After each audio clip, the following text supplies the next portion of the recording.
नमस्कार दर्शकों, मैं हूं सिमरन और आप देख रहे हैं मिशन ऑफ डेवलपिंग इंडिया, वो मंच जहां नीतियों की चर्चा देश के भविष्य से जुड़ जाती है।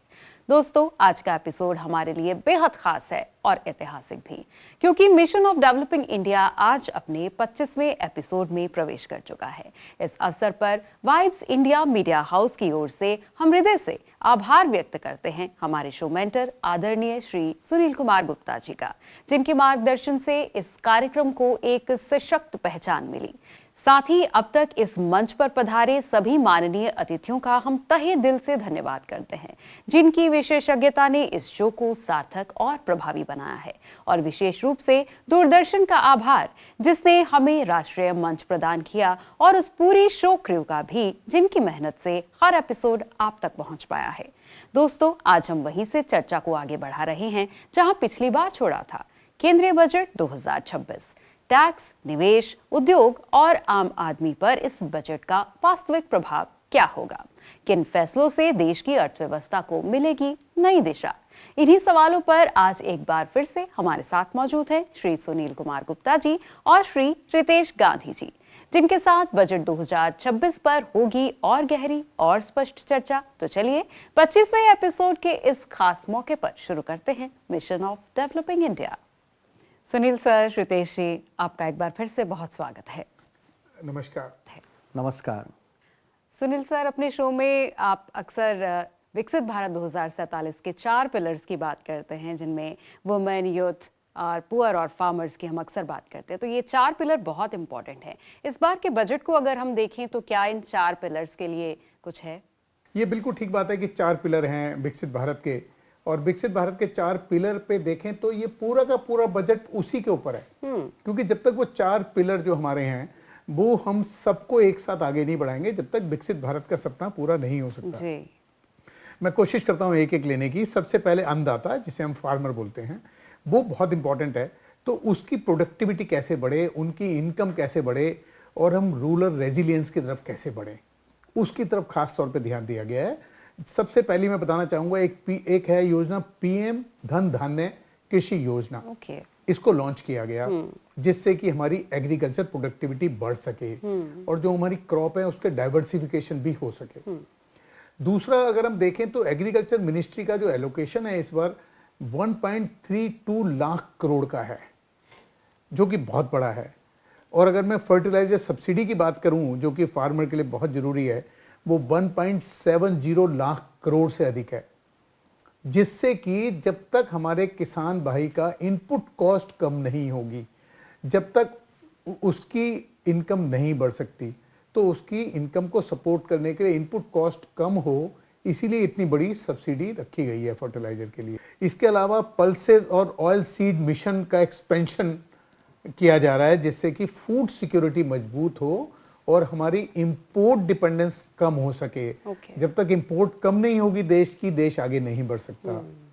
इसके अलावा हमारी fisheries, live stock, allied activity को भी प्रमोट किया गया है, जिससे कि हमारी जो रूरल इनकम स्ट्रीम है वो भी, उनका भी डाइवर्सिफिकेशन हो सके। इसके अलावा एक बहुत इंपॉर्टेंट प्लेटफॉर्म है जिसे हम बोलते हैं Bharat Vistaar AI based agri advisory platform, जो कि हमारे ICAR नॉलेज सिस्टम को इंटीग्रेट करता है। ये बहुत ही महत्वपूर्ण है, जिससे कि हमें ज़्यादा से ज़्यादा इस प्लेटफॉर्म से नॉलेज मिलेगी हमारे किसान भाइयों को, और वो अपने एग्रीकल्चर को ज़्यादा बेहतर तरीके से कर पाएंगे। इसके अलावा high yield climate resilient seed के डेवलपमेंट पे बहुत फोकस किया जा रहा है इस बारी, जिससे कि हमारी क्रॉप की प्रोडक्टिविटी बेहतर हो। ये सारा मैंने फार्मर्स के लिए बताया। दूसरा, यदि मैं युवा शक्ति यूथ के लिए देखूं तो उसके लिए क्या इंपॉर्टेंट है? स्किल डेवलपमेंट इंपॉर्टेंट है, एम्प्लॉयमेंट इंपॉर्टेंट है, बहुत इंपॉर्टेंट है, इनोवेशन इंपॉर्टेंट है। तो उसके लिए अगर मैं इस पूरे बजट में देखूं तो deep tech research, innovation mission, digital capability, इन सब के ऊपर जोर दिया गया है। इसके अलावा स्किलिंग का पूरा ecosystem, industry led training programme को मजबूत करने की कोशिश की गई, जो बहुत जरूरी है। इंडस्ट्री कैसे लगेंगी जब तक कि इंडस्ट्री से रिलेटेड स्किल सेट नहीं होगा हमारे यूथ के पास। लॉजिस्टिक कॉरिडोर्स, इकोनॉमिक रीजन जैसे इंफ्रास्ट्रक्चर एक्सपेंशन बहुत जरूरी थे लार्ज स्केल एम्प्लॉयमेंट जनरेट करने के लिए, वो सब होने के कारण हमें उम्मीद है कि एम्प्लॉयमेंट जनरेट होगा। और यदि मैं देखूं कि 12.2 लाख करोड़ का कैपिटल एक्सपेंडिचर के जरिए जो हमारे इन्वेस्टमेंट को पुश मिलेगा, उससे जॉब क्रिएशन बहुत ज़्यादा होंगे और मुझे उम्मीद है कि युवाओं को रोजगार में मल्टीप्लायर इफेक्ट आएगा, जो कि बहुत इंपॉर्टेंट है।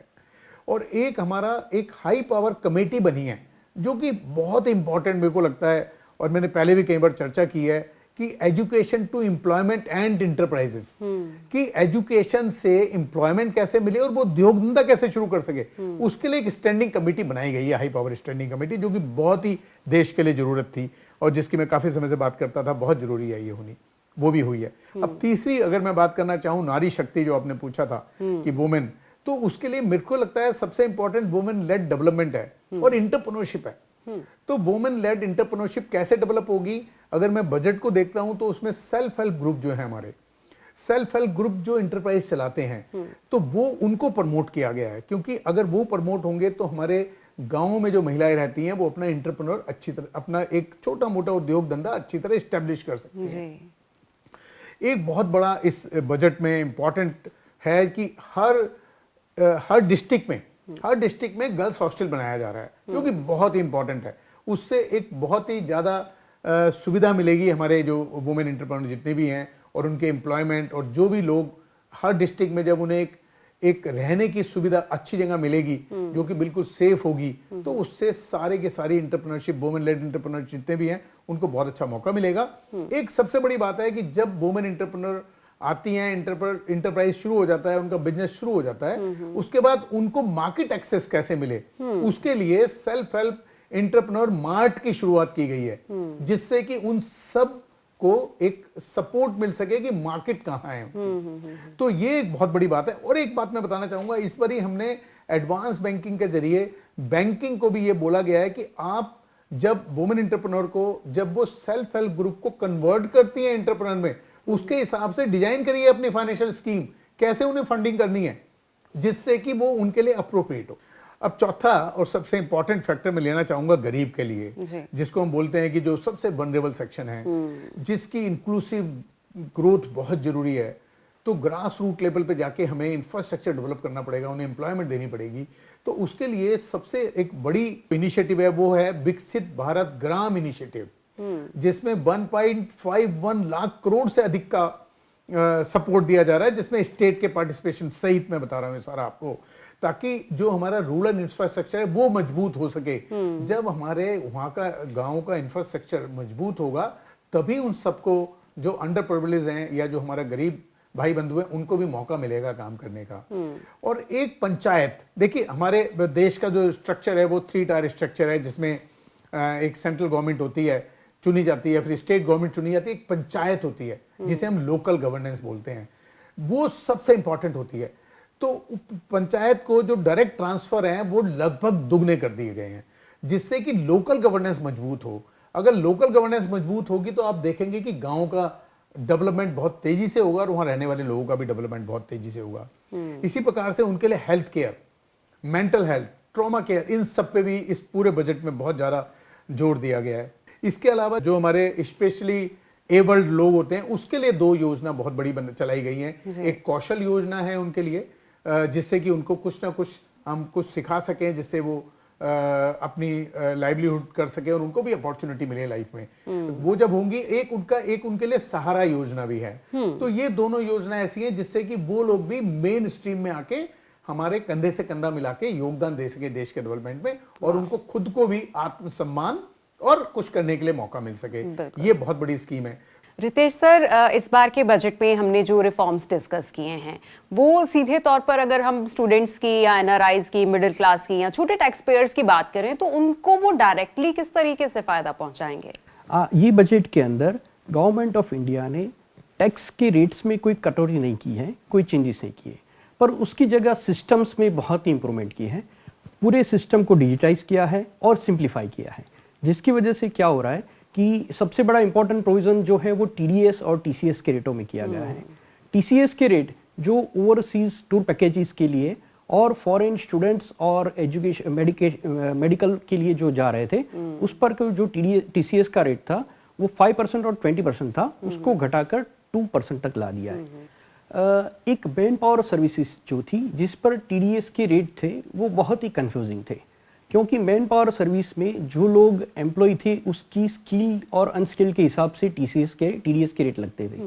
तो ये बजट के तहत माननीय वित्त मंत्री जी ने वो सभी को बिठा के 194 सेक्शन के तहत 1% और 2% की टीडीएस कर दिए हैं, जो पूरे एमएसएमई को और लेबर इंटेंसिव सेक्टर के लिए ये सेक्शन की वजह से काफी सारी क्लैरिटी आ गई और कंप्लायंस भी बहुत आसान हो गए। ये बहुत ही एक अच्छा प्रावधान है, बहुत ही अच्छा प्रोविजन है, क्योंकि इसकी वजह से काफी सारे लिटिगेशंस हो रहे थे जो ये प्रोविजन में क्लैरिटी आने की वजह से क्लैरिफाई हो गए हैं।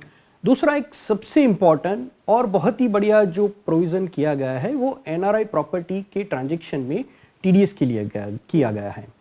अगर मैं कोई एनआरआई से प्रॉपर्टी बाय कर रहा हूं तो मुझे पहले टीडीएस नंबर, टान नंबर लेना होगा और उसके बाद मैं उसका टीडीएस काटूंगा और फिर उसका रेगुलर रिटर्न फाइल करना होता। तो ये एक बहुत ही लंबा और कंबरसम प्रोसेस था और एक एनआरआई के पैसे भी लंबे तक ब्लॉक होते जा रहे थे।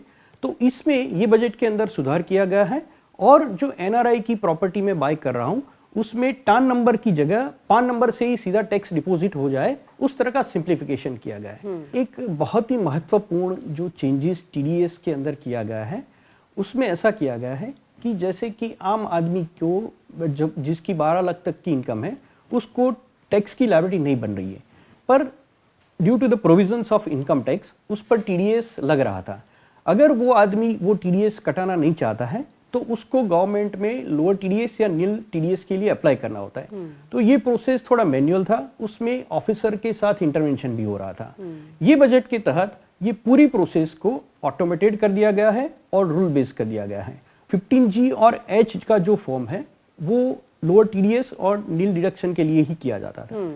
ये फॉर्म हमें हर एक इंस्टीट्यूट जहां पर भी हमसे इनकम आ रही थी, कोई बैंक, सेपरेट बैंक्स या कंपनीज, वो सब जगह पर हमें सबमिट करना होता था। इसकी वजह से ये डुप्लीकेशन ऑफ वर्क हो जाता था और काफी सारा टाइम भी कंज्यूम हो जाता था और अगर इन टाइम अगर ये फॉर्म सबमिशन नहीं हुआ तो टैक्स भी डिडक्ट हो जाता। इसमें ये पूरी प्रोसेस उन्होंने ऑनलाइन बना दी है। अभी एक सेंट्रलाइज एजेंसी को ही फॉर्म 15 और GH सबमिट करना है और वही एजेंसी सभी काउंटर पार्ट को डिस्ट्रीब्यूट कर देगी। इसकी वजह से डुप्लीकेशन ऑफ वर्क खत्म हो जाएगा और एज ऑफ डूइंग भी हो जाएगा। इससे सीनियर सिटीजन और स्मॉल इन्वेस्टर को बहुत ही बड़ी मदद मिलेगी। कंपनसेशन मोटर एक्सीडेंट एक्ट और ट्रिब्यूनल के अवार्ड्स में दिया गया है। जैसे कि कोई मोटर एक्सीडेंट के टाइम पर ट्रिब्यूनल में से अवार्ड मिलने में टाइम लगता था, तो एज पर लॉ कंपनीज को वहां तक का इंटरेस्ट देना पड़ रहा था और वो इंटरेस्ट पर टीडीएस भी काटना पड़ता था। ये बजट के अंदर सरकार ने ये कंपनसेशन पर जो इंटरेस्ट मिल रहा है उसको पूरा टैक्स फ्री कर दिया है, ताकि जो विक्टिम है उसको पूरा फाइनेंशियल सपोर्ट मिलता रहे। दर्शकों, यहाँ रुकेंगे एक छोटे से ब्रेक के लिए, आप कहीं जाइएगा नहीं, हम जल्द लौटेंगे। कि भाई जो रोड है वो कनेक्ट करती है सिटीज को, रेलवे कनेक्ट करती है स्टेट को और एक फेयर टैक्स सिस्टम कनेक्ट करता है सिटीजन को नेशन से।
विमेन एंटरप्रेन्योर्स के लिए एक स्ट्रॉन्ग सपोर्ट।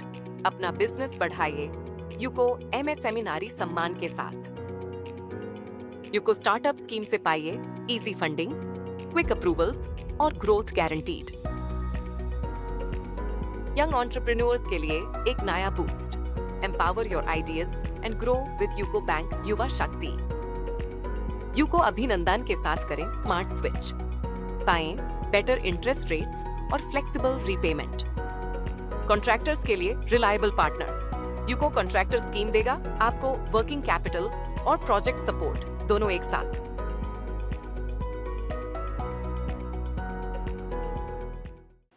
ब्रेक के बाद एक बार फिर से आपका स्वागत है मिशन ऑफ डेवलपिंग इंडिया पर।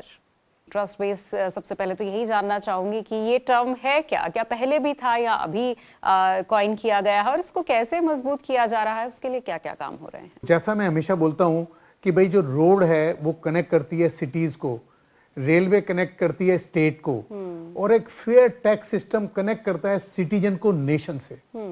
उस कॉन्सेप्ट में इस बार देश चला है। तो इस बार पहली बार उन्होंने बोला है कि हम ट्रस्ट करेंगे पहले, फिर वेरीफाई करेंगे आपका सब कुछ।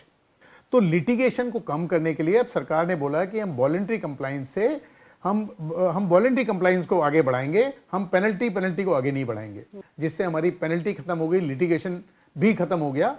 जैसे कि पहले अगर आप देखते थे, जब भी आपका असेसमेंट होता था तो असेसमेंट में पहला तो आपका असेसमेंट ऑर्डर इनकम की असेस होती थी आपकी, और फिर एक और ऑर्डर आता था जिसमें आपके ऊपर पेनल्टी लगती थी, जो कि अलग अलग सेक्शंस में चलता था, जिसमें कम से कम 100% पेनल्टी थी और ज्यादा 300% पेनल्टी थी। तो पहले आपकी असेसमेंट हुई, फिर वापस आप एओ के पास जा रहे हैं, आपकी पेनल्टी की असेसमेंट हो रही है। अब उन्होंने बोला एक सिंगल ऑर्डर होगा, एक ही ऑर्डर होगा, उसी में आपका टैक्स भी बता दिया जाएगा और उसी में आपका पेनल्टी भी बता दी जाएगी। तो बहुत बड़ा समय आपका बचा। आप पूरी तरह से एक्सप्लेन नहीं कर पाए कानून को, क्योंकि इतना पेचीदा कानून हो गया था, इतने सारे अमेंडमेंट प्रोविजन सब कुछ आ गया था, तो कई बार आप एक्सप्लेन नहीं कर पाते थे। तो आपके ऊपर जो टैक्स लगता था उसके 20% आपको देना पड़ता था अपील में जब जाते थे, नहीं तो आपके अकाउंट अटैच भी हो सकते थे।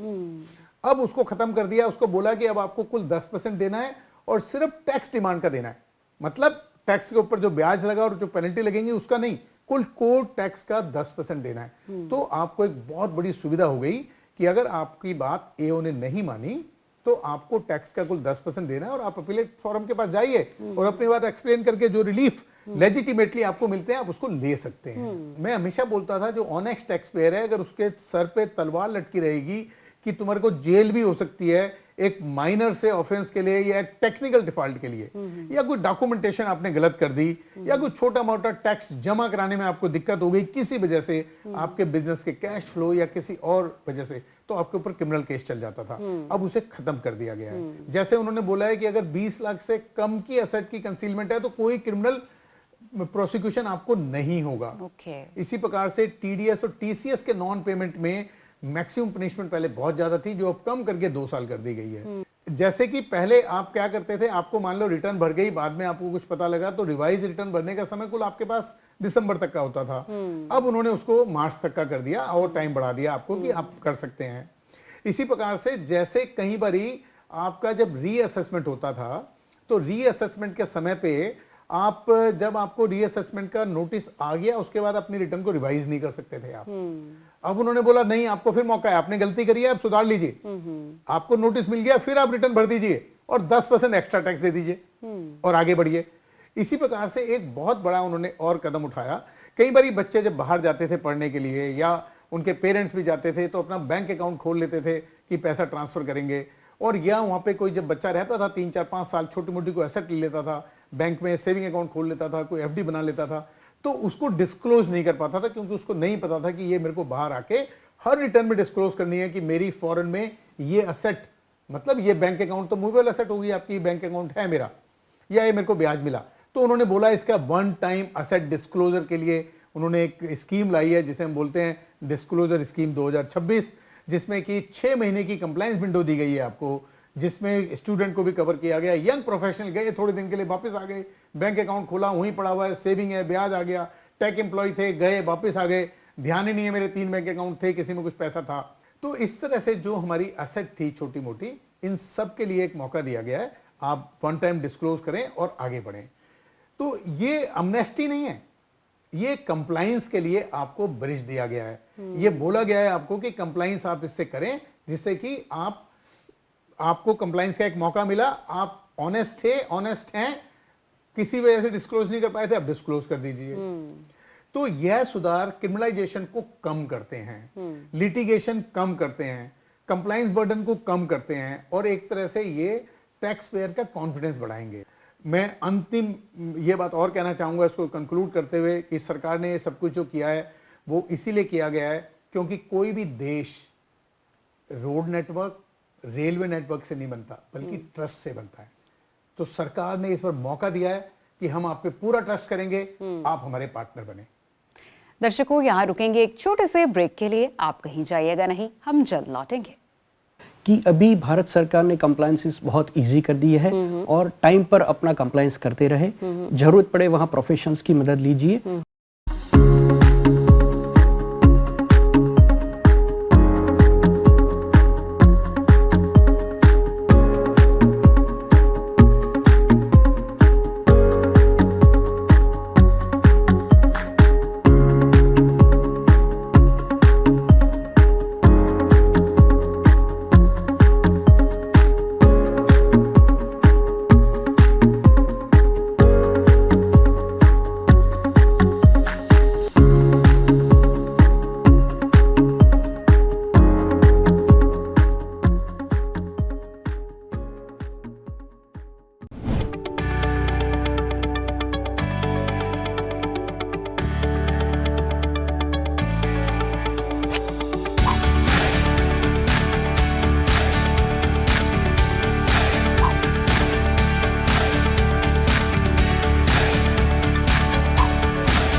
ब्रेक के बाद एक बार फिर से आपका स्वागत है मिशन ऑफ डेवलपिंग इंडिया पर। रितेश सर, इंडिया की इकोनॉमी की अगर हम बात करें तो सीएस का बहुत बड़ा योगदान है हमारी इकोनॉमी में, और इस बजट को क्योंकि हम डिस्कस कर रहे हैं तो इस साल के बजट में सीएस की भूमिका क्या रही? मैडम, बहुत ही अच्छा आपका क्वेश्चन है। अभी तक का जो सीए का रोल था प्रोफेशन के अंदर, वो कंप्लायंस ऑफिसर के हिसाब से था। अभी जैसे कि सरकार चाह रही कि वो इंडिया के ग्रोथ इंजन के भी पार्टनर बने, तो अभी पूरे प्रोफेशनल कैटेगरी को वित्त मंत्री श्री प्रोफेशनल कैटेगरी के पार्टनर की तरह आगे ले जाना चाहते हैं। उन्होंने कॉर्पोरेट मित्र करके योजना इस बजट के अंदर लॉन्च की है, जिसमें वो आईसीआई, आईसीएसआई, आईसीएमआई इंस्टीट्यूट के जो प्रोफेशनल चार्टर्ड अकाउंटेंट हैं उनको पार्टनर बना के टियर 2 और टियर 3 सिटी के अंदर एक सभी लोगों को ट्रेनिंग प्रोवाइड करेंगे, जो कि आगे के जाके सभी टियर 2 और 3 सिटी की ग्रोथ में हेल्पफुल हो सके, वहाँ के लोगों के कंप्लायंस के लिए यूजफुल हो सके और एक क्वालिटी कंप्लायंस देश को मिल सके। सर, जब हम यूनियन बजट की बात करते हैं तो वो बजट पूरे देश के लिए होता है, और अगर हम नॉर्थ ईस्ट की बात करें तो वो बहुत ही इम्पोर्टेंट पार्ट है हमारे कंट्री का, रिसोर्सेज के लिहाज से भी और कल्चर के लिहाज से भी। नॉर्थ ईस्ट पर आपने एक बुक भी लिखी है, तो नॉर्थ ईस्ट की डेवलपमेंट में इस साल का जो बजट है वो किस तरीके से पुश देगा? देखिए, क्योंकि मैं हमेशा बोल रहा हूँ कि ये बैलेंस बजट है, तो इसमें हमारे पूर्वोदय स्टेट जो हैं, जो जैसा मैंने पहले भी बताया था, बिहार, झारखंड, वेस्ट बंगाल, उड़ीसा और आंध्र प्रदेश, और नॉर्थ ईस्ट रीजन जो है हमारा, इसमें दोनों पे फोकस किया गया है। क्योंकि जब तक ये दोनों रीजन आगे नहीं बढ़ेंगे तो आपने बिल्कुल ठीक कहा कि देश आगे नहीं बढ़ सकता।